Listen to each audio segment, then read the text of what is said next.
నమస్తే అండి. Welcome back to Ashwini thoughts. మేము చాలా బాగున్నామండి. మీరందరూ కూడా బాగుండాలని ఆ లక్ష్మీ గణేష్ని వేడుకుంటున్నాం. ఈరోజు పంచాంగం ఆగస్ట్ 8, 2024 గురువారం. ఈరోజు తిథి నక్షత్రం ఏంటి, అదే సమయం వరకు ఉంది.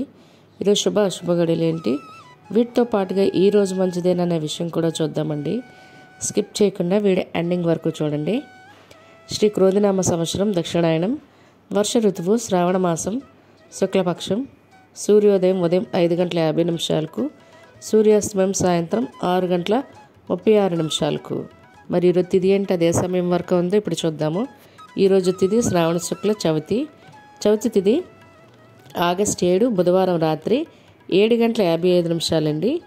ఆగస్ట్ 8 గురువారం రాత్రి 9:51 వరకు చవితి తిథి అనేది ఉంటుందండి. తదుపరి శ్రావణ శుక్ల పంచమి తిథి ప్రారంభమవుతుంది. మరి ఈరోజు నక్షత్రం ఏంటి, అదే సమయం వరకు ఉందో ఇప్పుడు చూద్దాము. ఈరోజు నక్షత్రం ఉత్తర నక్షత్రం ఆగస్ట్ 8 గురువారం రాత్రి 10:10 వరకు ఉంటుంది. తదుపరి హస్త నక్షత్రం ప్రారంభమవుతుంది. ఈరోజు రాశి కన్యారాశి. కన్యారాశి ఈరోజు పూర్తిగా ఉంటుందండి. ఈరోజు జన్మించిన వారు కన్యారాశిలోకి చెందుతారు. ఈరోజు యోగం శివ మధ్యాహ్నం 12:38 వరకు. తదుపరి సిద్ధ కరణం వణిజ ఉదయం 11:21 వరకు. తదుపరి విష్టి రాత్రి 12:38 వరకు. తదుపరి భవ బాలవ. చూస్తారు కదండి. ఇప్పుడు ఈరోజు శుభ అశుభ గడియలు చూద్దాము. ముందుగా అశుభ గడియలు చూద్దాము. అశుభ గడియల్లో ముందుగా ఈరోజు వర్జ్యం అనేది లేదండి.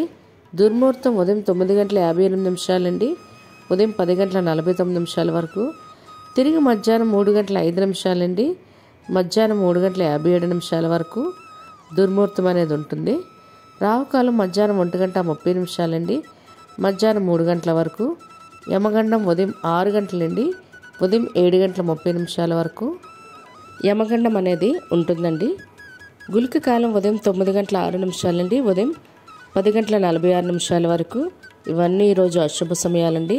మరి ఇప్పుడు ఈరోజు శుభ సమయాలు అనేవి చూద్దాము. శుభ సమయాల్లో ముందుగా బ్రహ్మ ముహూర్తం తెల్లవారితే 4:25 అండి, తెల్లవారితే 5:13 వరకు. అమృత గడియలు మధ్యాహ్నం 2:17 అండి, సాయంత్రం 4:03 వరకు. అభిజిత్ ముహూర్తం ఉదయం 11:56 అండి, మధ్యాహ్నం 12:47 వరకు. ఇవన్నీ ఈరోజు శుభ సమయాలండి. మరి ఇప్పుడు ఈరోజు ప్రశ్న అనేది చూద్దాము. ఈరోజు ప్రశ్న, విభూషణుడి కూతురు పేరు ఏమిటి? ఈ ప్రశ్నకు సమాధానం తెలిస్తే కింద కామెంట్ బాక్స్లో కామెంట్ చేయండి. అదేవిధంగా మీరు కూడా పురాణాల గురించి ఒక ప్రశ్న అడగాలనుకుంటే అశ్విని రాపేట అనే ఇన్స్టా పేజ్లో తప్పకుండా క్వశ్చన్ చేయండి, దాని జవాబు కూడా ఇవ్వండి. మరి అదేవిధంగా నిన్నటి అడిగిన ప్రశ్నకు సమాధానం, సుందరకాండలో ఎన్ని సర్గలతో ఉంటుంది? దానికి జవాబు అయితే 68 అండి. మరి ఇదే ప్రశ్నను మీ పిల్లలకి, మీ ఇంట్లో వాళ్ళని అడిగి వాళ్ళకి కూడా పురాణాల పట్ల అవగాహన అనేది పెంచండి. మరి ఇప్పుడు ఈరోజు యొక్క ప్రత్యేకతలు అనేవి ఇప్పుడు చూద్దాము. ఈరోజు దూర్వ గణపతి వ్రతం అండి, మరియు నాగ చతుర్థి కూడా. అదేవిధంగా ఈరోజు వాల్మీకి పూజ కూడా చేసుకుంటారండి. మరియు క్విట్ ఇండియా దినోత్సవం ఈరోజు, మరియు జాతీయ డాలర్ దినోత్సవం కూడా. ఇవి ఈరోజు ప్రత్యేకతలు. మరి ఇప్పుడు ఈరోజు మంచిదేనా అనే విషయం చూద్దాము.